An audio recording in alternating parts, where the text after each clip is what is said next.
Salve, salve, irmãos queridos, bem-vindos ao nosso podcast da comunidade Bom Pastor. Partilha entre irmãos, nosso encontro semanal, nosso café da tarde, para a gente partilhar um pouquinho da palavra de Deus, da fé da nossa igreja.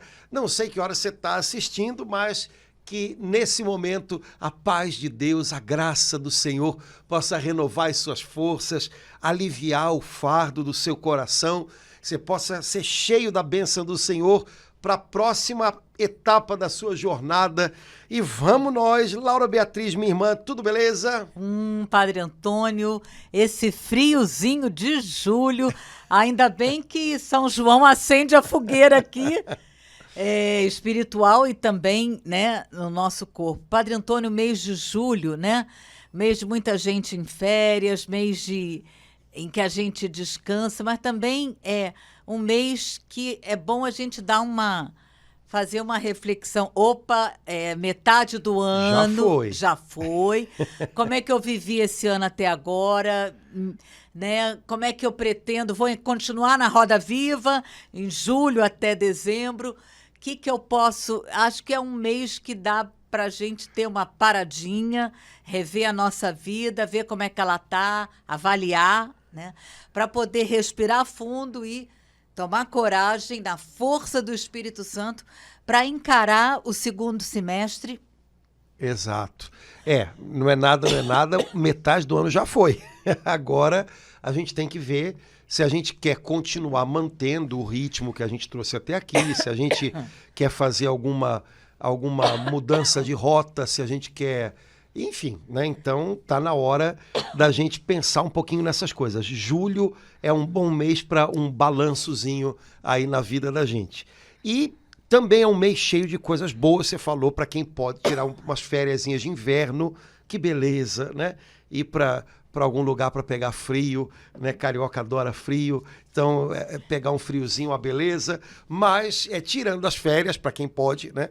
A gente tem muita coisa bonita ainda em julho, Laura. E eu estava vendo aqui no calendário, semana que vem, terça-feira, a gente já vai celebrar uma pessoa muito querida, muito especial. E acho que essa festa pode ser um pretexto a mais para a gente conversar um pouquinho sobre ele, porque afinal ele tem muita coisa legal para ensinar para a gente. Nosso querido São Bento, que... Rogai por nós. Nossa, olha aqui que eu trouxe, Padre Antônio. Pois olha... é verdade. Escrevi um livrinho. Quanto tempo?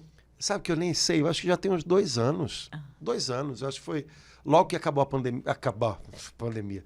Logo que a gente flexibilizou a volta da pandemia, acho que 2022, uma coisa assim, não lembro não. Olha, a gente, 21. Além disso, podíamos fazer até umas lives, né? Pois o livrinho não tá ruim não, tá bonzinho.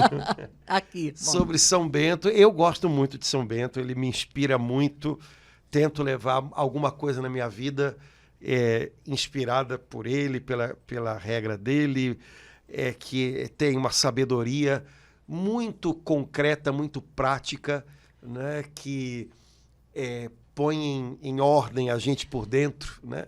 Equilíbrio, né?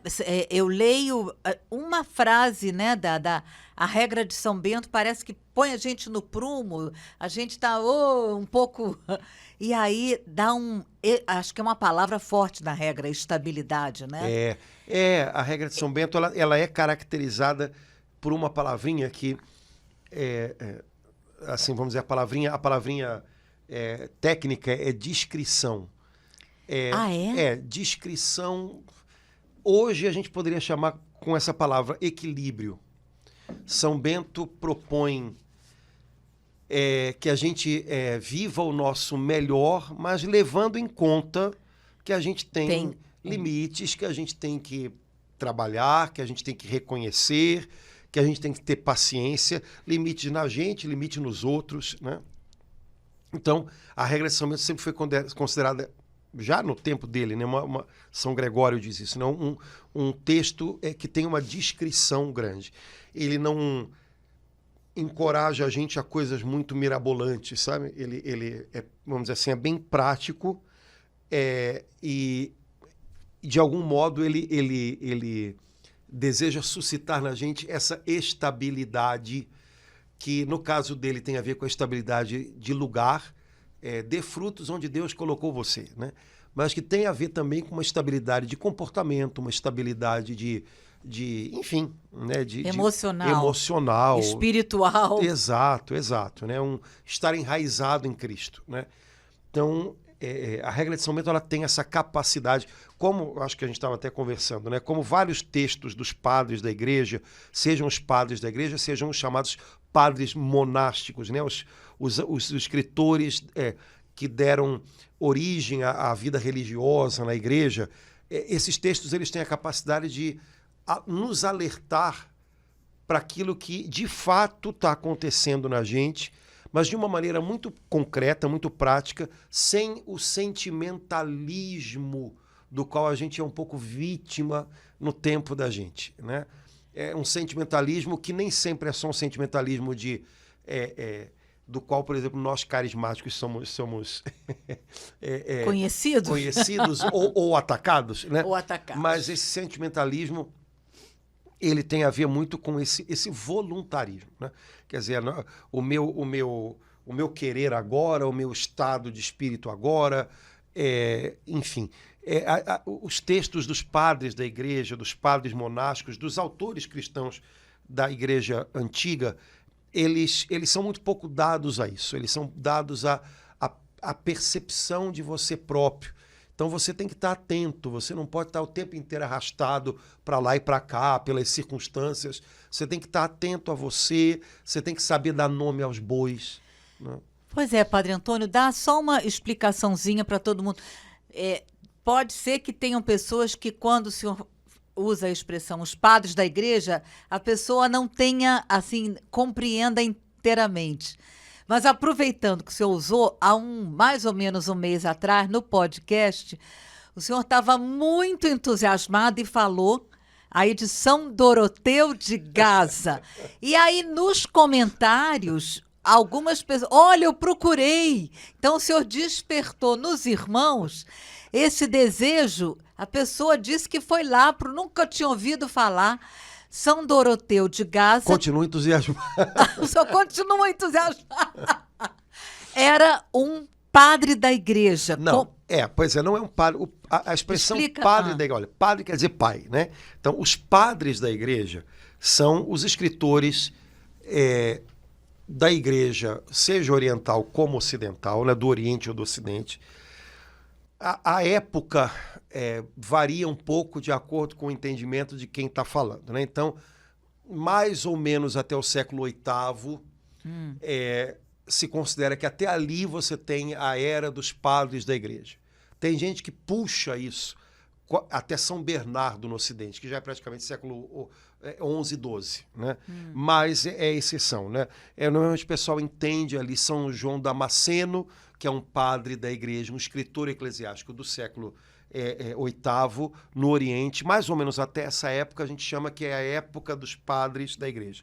Então, são autores cristãos que têm reta doutrina, que têm santidade de vida e que são reconhecidos pela igreja como testemunhas autorizadas da tradição da igreja. Santo Antão conhecido é um. Não. Pois é. Então, os padres da igreja, exemplo, Santo Agostinho, São Gregório Magno, Santo Atanásio, são autores, então eles têm uma produção literária.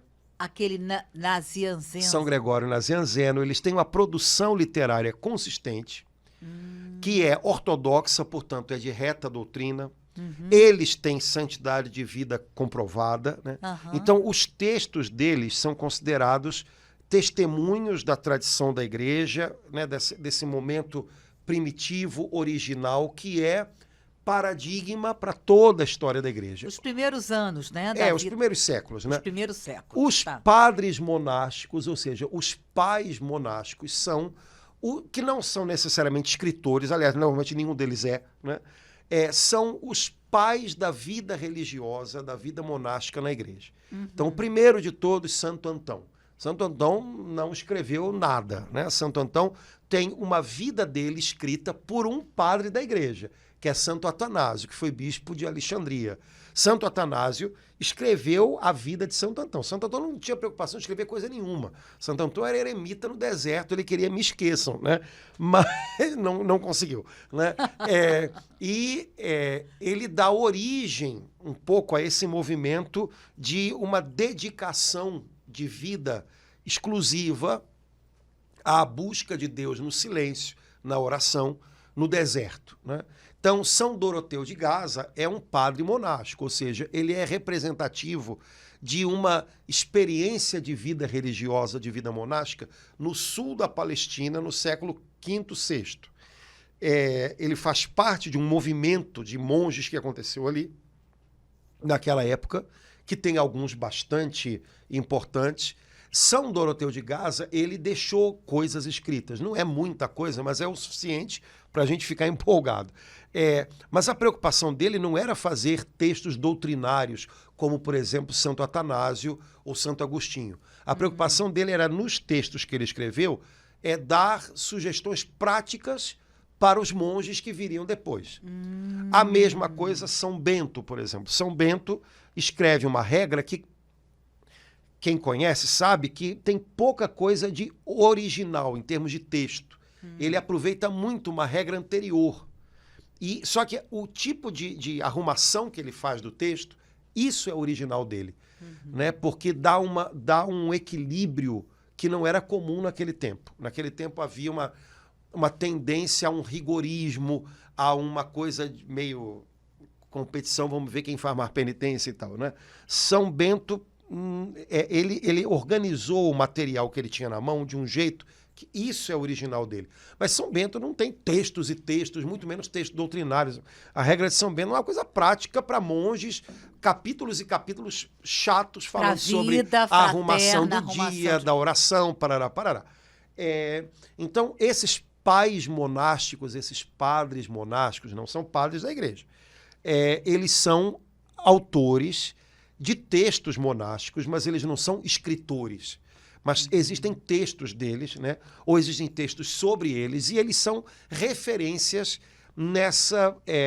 naquilo que se tornou a vida religiosa na igreja. E eles acabam sendo referência para todo mundo, porque, de alguma maneira, todo mundo pode ler aqueles textos e dizer, caramba, isso aqui tem a ver, pode me ajudar. Né? Então, São Bento escreveu a regra dele para monges. Agora, um leigo que lê a regra de São Bento com um pouquinho mais de atenção, percebe que tem coisas que ele coloca ali que podem aprumar o dia a dia da gente, né? Com dicas muito legais. Né? Padre Antônio, até eu ler aquele livro O Céu Começa em Você, que é todo baseado, né, nos padres da igreja, né, e em alguns desses... Nos padres monásticos. Monásticos. O Céu Começa em Você é de um beneditino, Anselmo Grum, né, em que ele vai trabalhar os apoftegmas, que são os textinhos... são pequenos que foram, frases, né? Os apoftegmas é uma coletânea de pequenos ditos desses homens do deserto. Que livro incrível! É. Uma frase, né? E a maneira deles, né? Como é que de uma frase um padre da igreja ensinava para os seus monges de uma forma muito concreta tudo isso que o senhor está falando no relacionamento, sobre julgamento, como olhar o irmão, coisas muito práticas, muito simples e muito direta para o coração. Aquilo despertou na gente, e muita gente que leu, né? Porque são homens que viveram há 1.500, 1.400 anos atrás, e que nos dão lições salutares para a vida. Conhecem muito o coração humano. Isso é incrível. Se nascessem hoje, seriam psicólogos maravilhosos. O Papa João Paulo II é que dizia, eu acho que eu já comentei isso contigo uma vez, né, que ele não gostava muito da expressão o homem de hoje. Ele falava, essa expressão homem de hoje dá a impressão de que o homem de hoje ele é totalmente diferente do homem de sempre. E o homem de hoje é igualzinho ao homem de sempre. Né? Então, os pais monásticos, né, esses homens que não tinham pretensão de ensinar ninguém, não tinham pretensão de escrever livros, eles tinham pretensão de viver o evangelho na sua radicalidade, eles acabavam se tornando grandes conhecedores de si próprios, ou seja, do homem de sempre, do coração humano, com tudo que ele tem de bom e de complicado. E por conta disso, eles podem falar muita coisa, e falam muita coisa legal até hoje para a gente, né? E falam em pequenas frases, porque eram tiradas assim que eles tinham em conversas, ou quando alguém ia, por exemplo, procurá-los, as pessoas saíam de Roma, saíam da Gália, né, que seria a França hoje, saíam da Espanha para viajar até o Egito, para entrar no deserto e encontrar esses monges, por exemplo. E aí ficavam esperando dias para que o monge desse uma palavra para eles, né? Pai, me dá uma palavra, né? E aí o monge às vezes soltava uma frase, mas aquela frase a pessoa pegava e aquilo dali funcionava anos para a vida da pessoa, né? Dava uma luz incrível para ela, né? Porque eles tinham muito discernimento dos espíritos, então eles diziam na mosca algumas coisas, né? Então, esse tipo de sabedoria, que é uma sabedoria prática, né? Eles não estão fazendo teoria sobre nada. Isso é muito legal. E isso tem um poder, uma capacidade de falar para a gente até hoje. Estou lembrando, né? Não sei se você chegou a ler, se você lembra, eu acho que foi, não foi o Mosteiro aqui do Rio, não. Foram as irmãs lá de Juiz de Fora, traduziram há uns anos atrás 2 livros de uma leiga anglicana que escreveu sobre a regra de São Bento. A Procura de Deus e Vivendo com a Contradição. Esther Deval, né? São 2 livros que ela escreveu. Ela era esposa de um deão, né? de um cônego anglicano que vivia numa antiga abadia beneditina na Inglaterra. E ela via aquilo tudo todo dia e ficava meu Deus, quem é que morou aqui? Que é isso, né? aqui? E aí ela começou a procurar e se encantou com a regra de São Bento. Incrível, né? Uma evangélica ficou encantada. E encontrou uma comunidade anglicana que vivia a regra de São Bento, né? Algumas. Então ela se tornou oblata dessa comunidade e escreveu 2 livros, né? Que as beneditinas lá de Juiz de Fora traduziram e publicaram. Tinha aqui no Mosteiro do Rio, não sei se tem mais. Mas são 2 livros maravilhosos. O primeiro, só com esse título, Vivendo na Contradição, né? já dá para a gente ter uma ideia do que fala o livro. Os 2 livros são... Ela é mãe de família, ela é professora, se eu não me engano. São tiradas assim da regra de São Bento para a vida de gente normal. Como é o nome do segundo? A Procura de Deus. A Procura de Deus. Então, ou seja, essas pessoas, a busca delas de Deus é inspiradora para a gente até hoje. Quer dizer, né? isso é relativamente recente, né, Padre Sim, Antônio? 1980 uma e pouco. Se eu não me engano, pelo que eu lembro dela, uma professora, e ficou totalmente encantada com o que ela leu de São Bento há 1.200 anos atrás. Eu acho que essa sabedoria dos antigos, né, que viveram num contexto cultural tão diferente do nosso, mas ao mesmo tempo com muitas características próximas. O tempo de São Bento foi um tempo horroroso. Dizem que foram talvez os piores anos da história da Europa, né? A época em que ele viveu, peste, fome, a agricultura péssima, invasões bárbaras, guerra, tudo de ruim, né? Desastres naturais, tudo que você possa imaginar. Uma época em termos eclesiásticos, uma época de decadência, né? Uma época de decadência para a igreja, né? Por uma série de motivos. E aí, de repente, surge esse homem, né, que queria apenas viver o Evangelho e que descobre um modo de vida do Evangelho que para o tempo dele é bastante significativo, divide isso com algumas outras pessoas, né, e de repente aquilo se torna uma resposta de Deus para toda uma época, para reconstruir, né, a Europa. Mas o tempo em que São Bento viveu foi um tempo especialmente, historicamente, comprovadamente, um tempo especialmente ruim. Vamos dizer assim, como é que a gente poderia dizer? Um tempo... Em vários sentidos. Impróprio, como o nosso, né? Então a gente hoje reclama muito, o nosso tempo está muito ruim, daqui a um tempo vão lembrar da nossa época como uma época de decadência. Eu também acho que vão. Mas tudo bem, mas teve um São Bento lá naquela época e nós agora. Né? E o que a gente faz? Como é que a gente reage a isso? Né? A gente vai entrar nessa onda de desânimo, nesse marasmo de apatia? Ou será que a gente vai ter atenção para Deus para perceber quais são as portas que ele está abrindo para a gente possa viver o Evangelho hoje de uma maneira que seja uma resposta ao nosso tempo e que possa trazer inspiração para os próximos anos, né? Então, entrar em contato com pessoas que viveram em tempos distantes, mas em alguns momentos tão parecidos com os nossos, com uma mentalidade diferente da nossa, que de alguma maneira pode até contrariar a nossa mentalidade, e às vezes isso é muito bom, porque na medida em que os santos contrariam a nossa mentalidade, ou a época deles contraria a nossa, também faz a gente enxergar as coisas de um jeito diferente, né? O Chesterton, que foi um autor católico muito interessante no início do século XX, ele dizia que... ele está na moda agora, ele está bombando. Que ele dizia que a cada época é impactada pelo santo que mais a contradiz. Uau, cada época é impactada pelo santo que mais a contradiz. Porque, de alguma maneira, a tarefa dos santos é essa, né? Lembrar para a gente a revelia da nossa mentalidade, ou seja, daquilo que são os valores e desvalores de cada época, lembrar para a gente o valor inegociável do Evangelho. Uau. Então, de alguma maneira, eles nos contrariam, né? Por exemplo, nossa época foi tão remexida, né? O pessoal que lembra, porque chegou a vê-la viva ainda, nossa época foi muito questionada pela Madre Teresa de Calcutá. Anos 80, né? Parecia que estava tudo florescendo, parecia que estava tudo indo numa direção de prosperidade e todo mundo correndo atrás. De repente me aparece uma mulher que obriga a gente a olhar para a miséria, para a pobreza, né? para de alguma maneira, se perguntar o que eu estou fazendo no meio de tudo isso, né? Enfim. Então, naquele tempo, ela chacoalhou muito, né, o mundo inteiro, né? Mesmo aqueles que não se consideram cristãos e tudo. Então,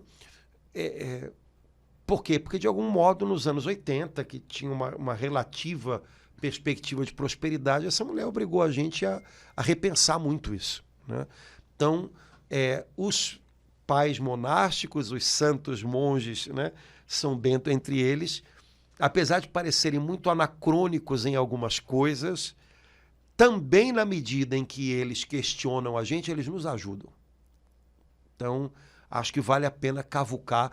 Bendita internet, que tem algumas coisas, né? Nem tudo é tão bom, não vale a pena olhar tudo que tem na internet sobre nenhum assunto, né? Mas a gente tem acesso hoje, né? Você pode baixar a regra de São Bento na internet, pô. Padre Antônio, a primeira palavra da regra é escuta, né? Escuta, Pois é, né? Que é o mandamento primeiro de Deus ao povo de Israel, né? Escuta, ó Israel. São Bento diz, escuta e inclina o ouvido do teu coração. Inclina o ouvido do teu coração. Esse inclinar, o movimento, etimologicamente a palavra obediência também tem alguma coisa a ver com isso o chamado dele é esse, né? Começa ouvindo. Se você tem coração de aprendiz, essa regra é para você, né? Ele como é que a gente pode dizer isso, né? Ele apela para aquele instinto que a gente tem de querer conhecer mais, de querer aprender algo, né? E é interessante porque talvez o autor que de uma maneira mais científica estudou a regra de São Bento e tal, quando a gente lê o prólogo, o início da regra de São Bento, ele tem umas coisas que quando você está estudando aquilo, você percebe que tem ali umas coisas. O que está faltando aqui e tal? E aí esse autor chega à seguinte conclusão.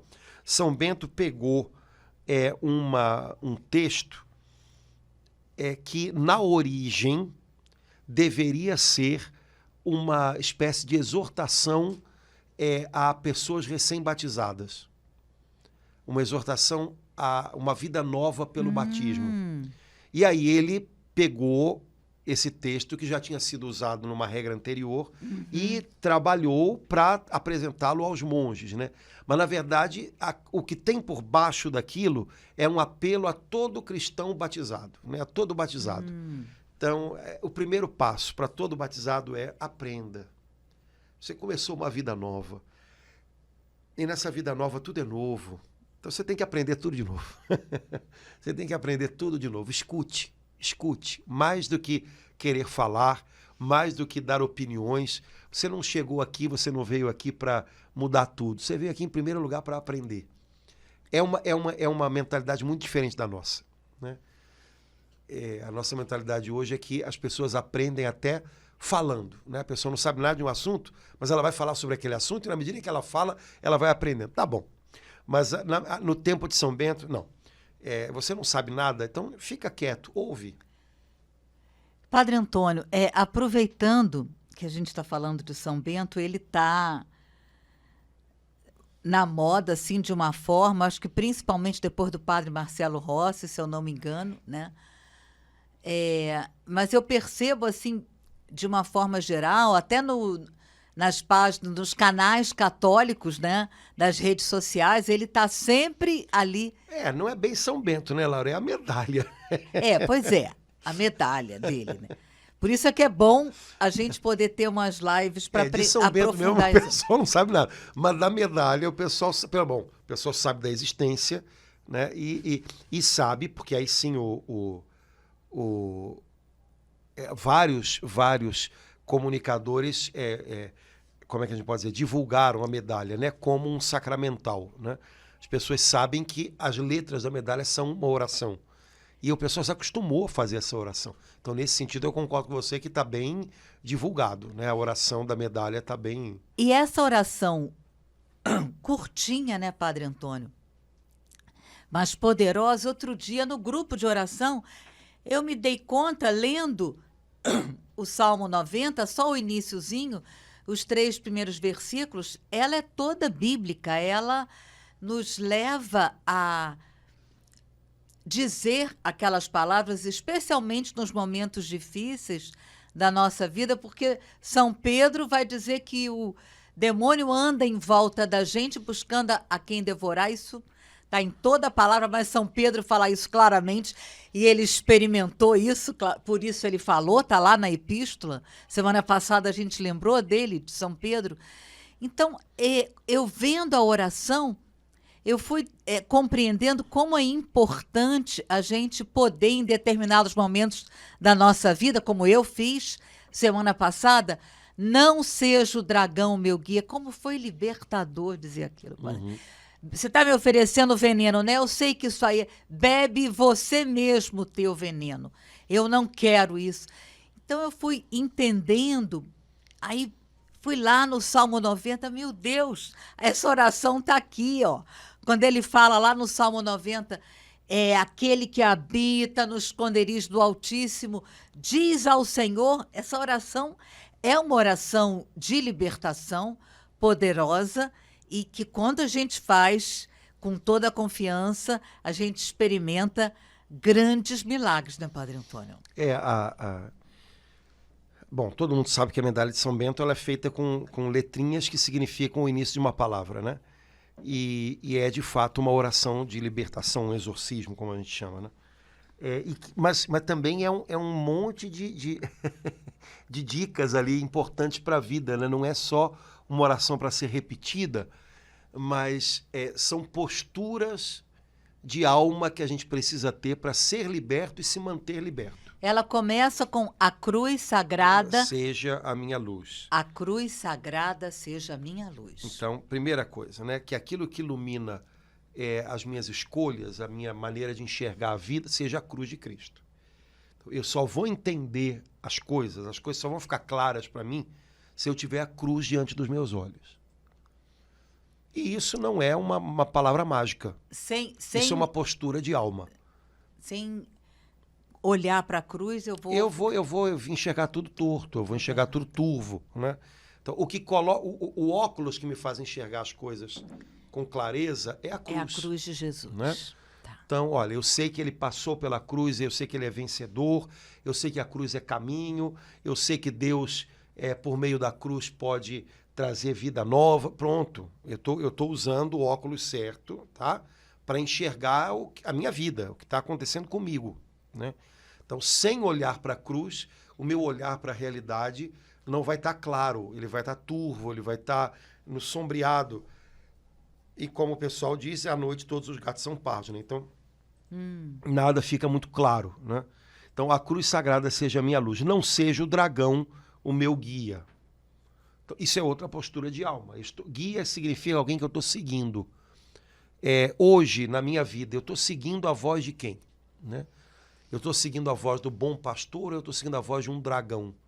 Né? Você imagina como é que é a voz de um dragão, né? É uma voz impositiva, é uma voz grosseira, é uma voz gritada. Eu estou indo atrás disso, eu tô correndo atrás, eu estou sendo guiado por impulsos, por gritos, porque a voz do bom pastor é suave, é serena, né? Então é uma outra postura. Não adianta ficar falando essas coisas, né, como se fosse um encantamento, né? Então essas coisas têm que ser palavras de ordem, né?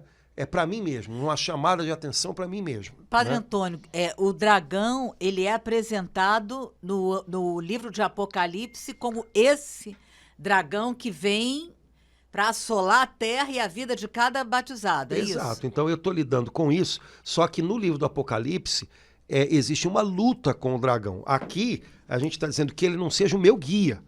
Quer dizer, o meu problema não é lutar com o dragão, o meu problema é quando ele vira o meu guia. Misericórdia. Lutar com o dragão, meu filho, tu lamento, mas se tu não entendeu até agora que tu tem que lutar com ele, tu não entendeu nada, né? Agora, o problema não é lutar com ele, o problema não é que ele me faça frente, o problema é quando ele me conduz. Né? O problema é quando, como diz o livro do Apocalipse, o rabo dele está me arrastando, né? Para o orgulho, para as intrigas, né? Para a discórdia, né? Enfim, para o que for, né? Para a ganância. Então, não seja o dragão meu guia, significa isso. Né? Não quer dizer que ele vai parar de brigar comigo. Ele tem que brigar comigo, é o trabalho dele. E eu tenho que brigar com ele, porque esse é o meu trabalho. O problema não é a briga, o problema é quando ele me guia. Então, não seja o dragão o meu guia. Né? Eu não quero nada contigo, Satanás. Né? Você não vai me conduzir. Nessa luta que eu estou travando, nessa situação que eu estou vivendo, não é você que vai me guiar. E logo depois é vão que tu me ofereces, né? Padre Antônio... Retira-te, Satanás. Primeiro tem a né? oração. Retira-te, Satanás. Como a gente faz no batismo, né? Exato. Nunca me aconselhes coisas vãs, né?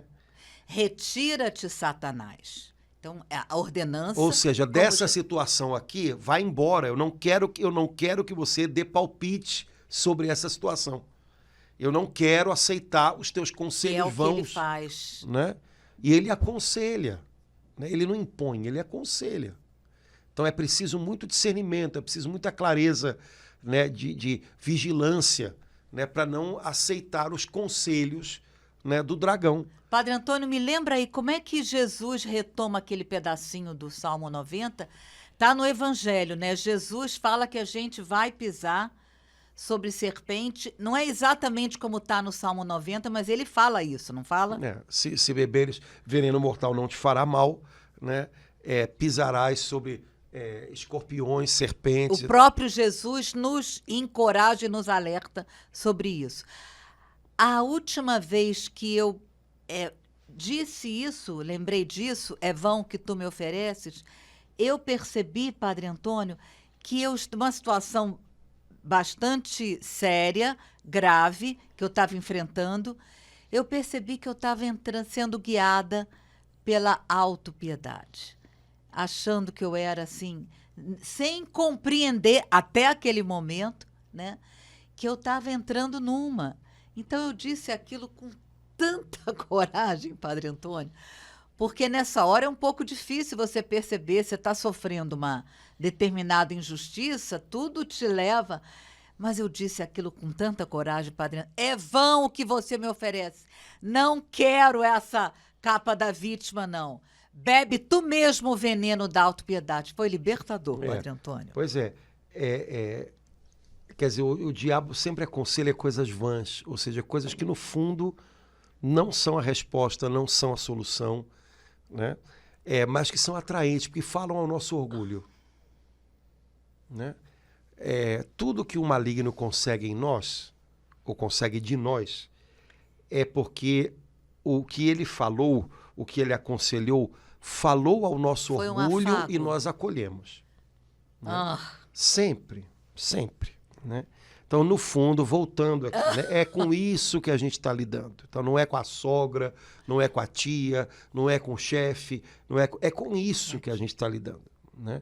Essas coisas todas acontecem, fazem parte da vida, desentendimentos, pessoas que resolvem pegar no pé da gente, sei lá mais o quê. Mas o que importa é o modo como eu estou passando por tudo isso. E aí, de repente, o dragão quer ser o meu guia nessa situação. E aí ele começa a me aconselhar um monte de coisas vãs. Ah, de fato, você não merecia isso, tá vendo?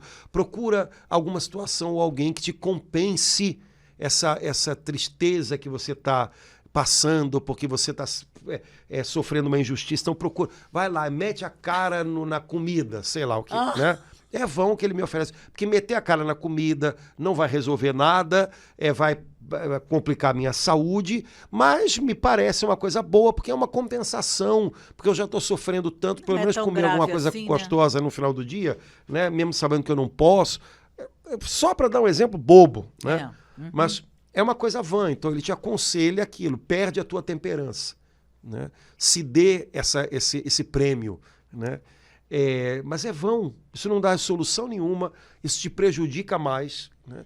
Mas é o que ele tem para te oferecer naquele momento. Então ele está falando ao teu orgulho ferido. Que coisa, agora o senhor repetindo a palavra, nunca me aconselhos, Jesus é o conselheiro admirável, né?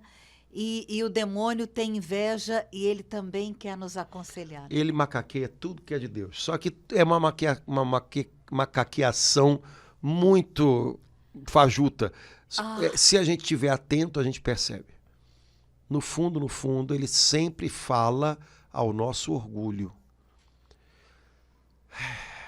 E os conselhos de Jesus falam a essa nova natureza que ele nos deu, que é confiante no Pai, que é capaz de abraçar a cruz, que é conduzida pelo Espírito. Então, não me aconselhes coisas vãs, né? O maligno sempre vai dar conselhos vãos, que não são solução, que vão criar mais X problemas, né? Mas que vão falar o nosso orgulho, vão nos dar algum tipo de compensação, algum tipo de recompensa. Então, a gente tem que vigiar isso, né? E, Padre Antônio, nesse momento, assim, que a gente pode, assim, dizer isso pela autoridade do nosso batismo, né? Porque no batismo os nossos padrinhos no nosso lugar renunciaram ao mal, né? E eles toda vigília pascal a gente faz a mesma coisa. A gente faz isso, né? Então, esse momento a gente pode fazer a cada instante, não apenas numa hora especial. A gente não precisa esperar encontrar, o padre fulano tem o dom. A gente pode, na nossa casa, no momento que a gente estiver enfrentando isso. A igreja até recomenda aquele rito da renovação das promessas do batismo, que é feito na vigília pascal, que é feito na celebração da crisma, na celebração da primeira comunhão. Esse rito, né, sugestão, né? Porque já que o pessoal também sugere tanta oração para o pessoal, umas orações até meio esquisitas, pega o rito né? Deve ter na internet, tudo tem na internet, né? Rito de renovação das promessas do batismo. Pega ele, imprime, coloca dentro da Bíblia, e aí de vez em quando repete. Rito da renovação das promessas no batismo na internet. Onde há as renúncias e onde há profissão de fé. Então, é uma forma de você renovar o seu compromisso batismal, a sua aliança com Deus em Cristo, o seu repúdio ao mal que te é oferecido e às coisas vãs que o maligno aconselha. É uma maneira de você reafirmar a fé que a gente recebe da igreja e que vem de Deus e que é o que vai nos levar de volta para Deus. Então, me parece que é uma boa, já que as pessoas às vezes toda hora perguntam, padre, que oração vai, que novena, tem que inventar um santo. Para com essas coisas, né? Pega rito da renovação das promessas do batismo, vigília pascal, imprime aquilo, plastifica e coloca dentro da Bíblia. E quantas vezes você quiser, faz isso.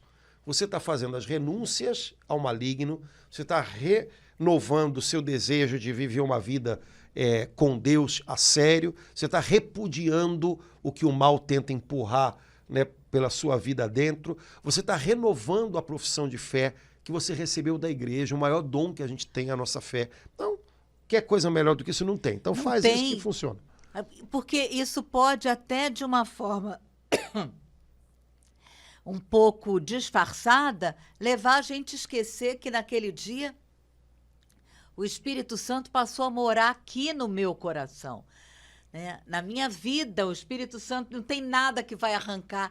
Então a gente esquece quando a gente passa a ficar colocando isso em pessoas e esquecendo que a gente pode usar essa oração do batismo renovando e reafirmando. Exato, acho que é uma boa, como o pessoal chama hoje, oração de libertação, né? Agora, tem coisas, né, na medalha de São Bento, a frase que eu acho mais legal é bebe tu mesmo do teu veneno, né? É interessante porque isso para mim também é uma postura de alma, não é só um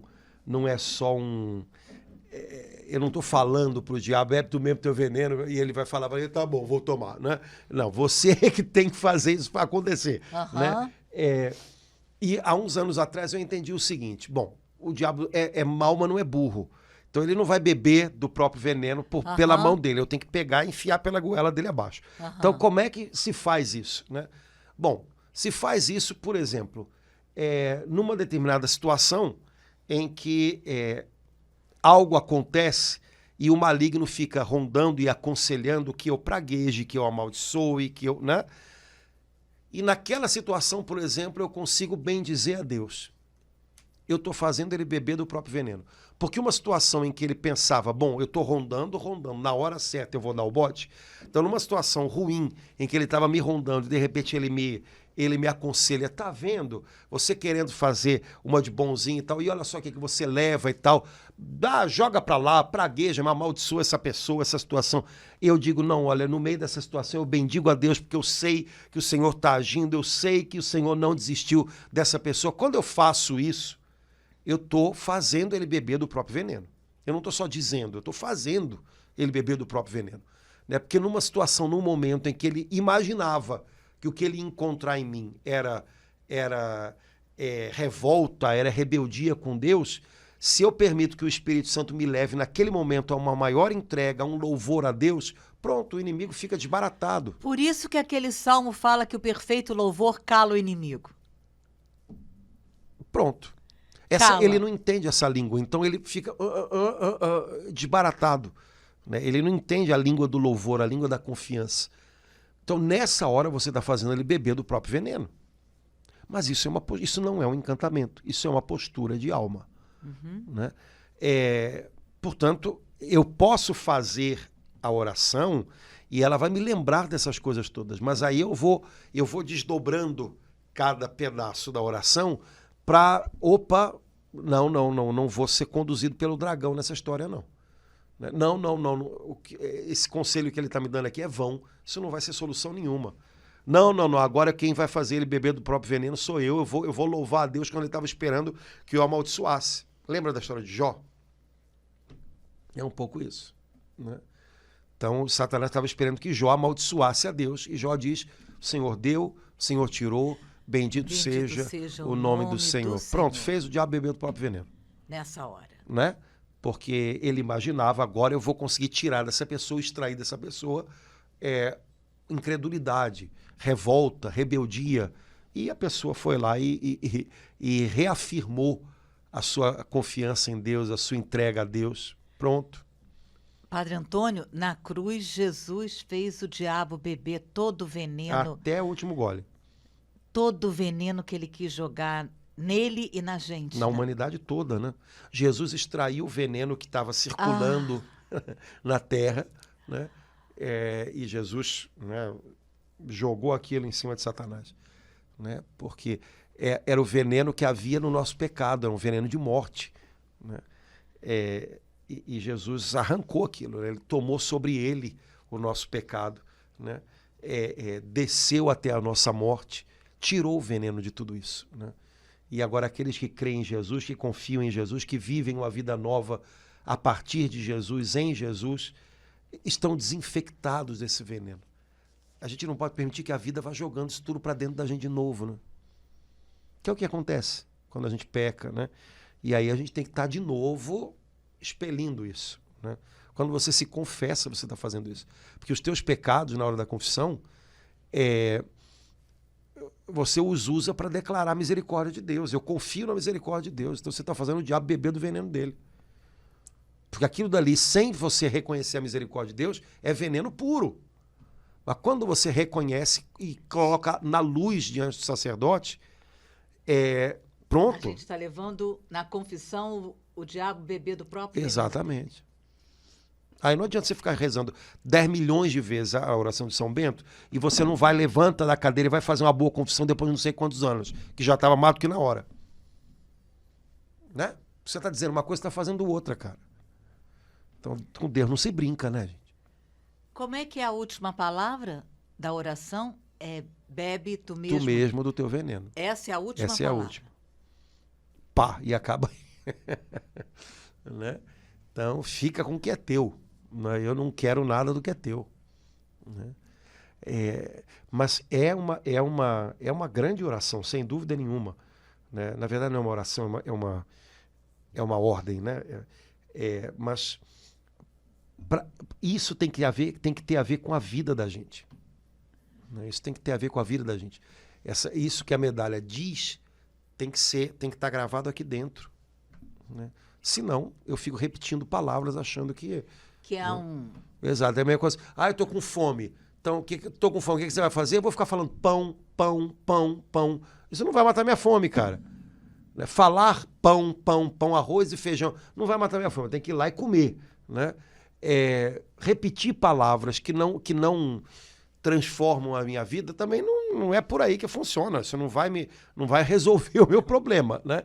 Então, essa oração tem que se tornar uma verdade na minha vida.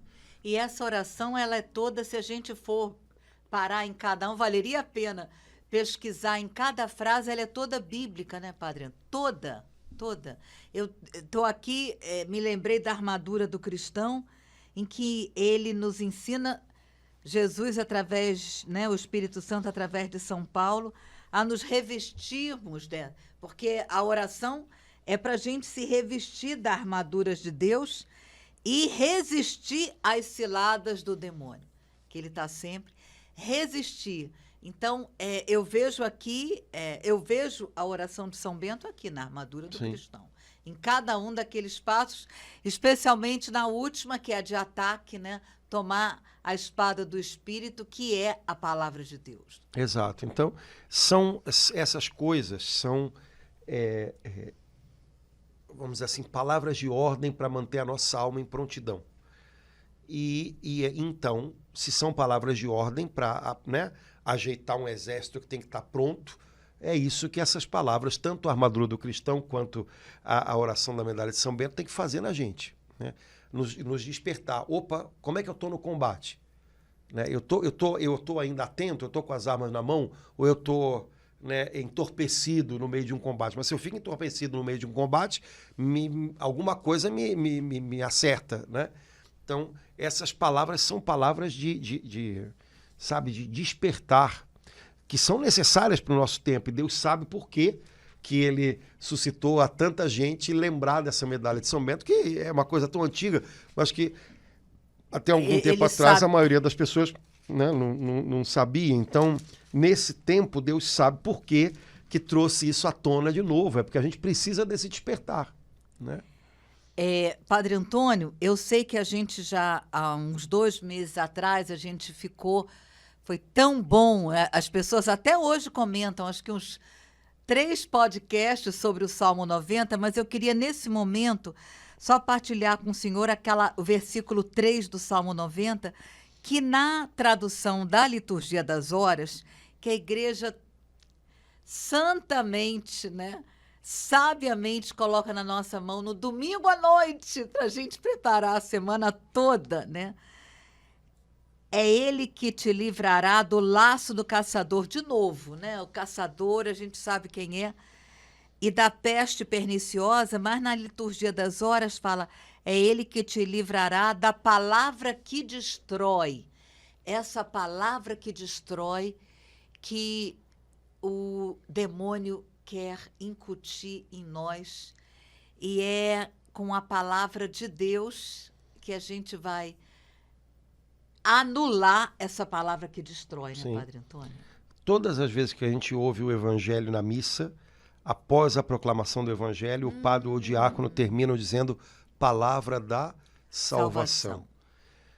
A palavra que vem de Deus salva, sabe? Tira do naufrágio, né? A palavra que destrói, a palavra que vem do maligno, é a palavra que põe tudo a perder, é a palavra que confunde, né? Então isso serve para ajudar a gente a discernir as coisas que o nosso próprio interior às vezes ouve e que ninguém diz, mas que estão vindo aqui, né? As coisas que as pessoas falam. Então, aquilo que vem de Deus é palavra que salva, é palavra que levanta, é palavra que refaz. Aquilo que vem do inimigo é palavra que destrói, é palavra que confunde. Eu preciso ter clareza disso para descobrir também com que palavra eu quero ficar e que palavras eu tenho que afastar de dentro de mim, né? A gente sabe que há palavras que têm o poder de destruir, como há palavras que têm o poder de ressuscitar, reanimar, né? O que vem de Deus reanima, ressuscita. O que vem de Deus salva.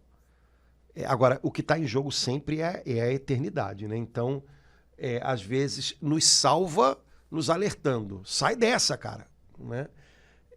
Mas eu preciso ser capaz de, no meu coração, dar ouvidos à palavra que salva e me blindar da palavra que destrói, né? E isso para mim tem que ficar claro. Eu tenho que saber que o tempo inteiro eu estou lidando com isso, né? Nem sempre a palavra que destrói vai vir de uma pessoa que me destrói. Às vezes é de uma pessoa que me ajuda, mas aí num determinado momento vem aquela palavra que destrói. Epa, calma. Você não precisa nem dizer nada, mas já sabe isso aqui. Não. Isso aqui não é palavra de salvação, né? Então, ficar vigilante com isso, né? Há um combate acontecendo dentro da gente. Esse é o nosso combate, né? E nesse combate, a gente tem a ajuda do Espírito Santo, a gente é conduzido pelo Espírito Santo, mas há um dragão lutando contra nós, né? Não ter medo dele, ele está fazendo a parte dele, mas a gente tem que fazer a nossa, que é lutar contra ele. E o que na medalha de São Bento a gente aprende, e eu acho que isso é fundamental, não seja o dragão o meu guia. Que o dragão me confronte, não há novidade. O perigo é quando eu me deixo guiar por ele. E acolho uma palavra que destrói como se fosse uma palavra de salvação. Sabe? Uma palavra que destrói um casamento como se fosse uma palavra de salvação, né? Larga isso para lá, né? Isso aí, não sei porque que você ainda insiste nisso. É uma palavra que destrói uma família, um casamento, que de repente no momento em que eu estou com meu orgulho ferido, eu posso acolher como se fosse uma palavra de salvação. E é um engano, né? Então, vigilância, irmãos, vigilância. Laura, a gente já falou pra caramba, já foi quase uma hora. Nossa, Padre Antônio, mas tá bom demais. Foi um alerta, Vamos um parar, discernimento. É muita coisa, senão... A gente já falou dos padres monásticos, da regra de São Bento, da medalha, do veneno. Já... Uau! Espero, irmãos, que fique alguma coisa, né? E que fique alguma coisa boa, que seja uma palavra de salvação mesmo, né? Tá sendo, para os irmãos, para ajudar nesse combate. E cada um pega o que acha que pode lhe ajudar, mas a gente pede a Deus que seja uma palavra para encorajar a todos. Amém. Nesse combate no qual todo cristão está envolvido. Mas a boa notícia é que já chegaram notícias do campo de batalha dizendo que o combate está ganho e o vencedor é Jesus. Oh, glória! Agora, essa vitória tem que ir chegando, entrando aqui e se instalando aqui dentro. Esse é que é o segredo do negócio. Amém. E ele veio para destruir as obras do demônio. São João já está lá falando para a gente, então, né, Padre Antônio? O trabalho dele já foi bem feito. Agora é a gente abraçar, se apropriar do que Jesus realizou, trazer isso para a vida da gente. Amém. Irmãos, Deus abençoe, obrigado pela companhia. Tomara que a gente não tenha embolado demais. Desculpem aí, porque a gente falou muito. Mas... Partilha aí nos comentários como é que está no seu coração essa palavra de hoje. Tamo junto, tá bom? Um abração, gente. Até logo. Tchau, tchau.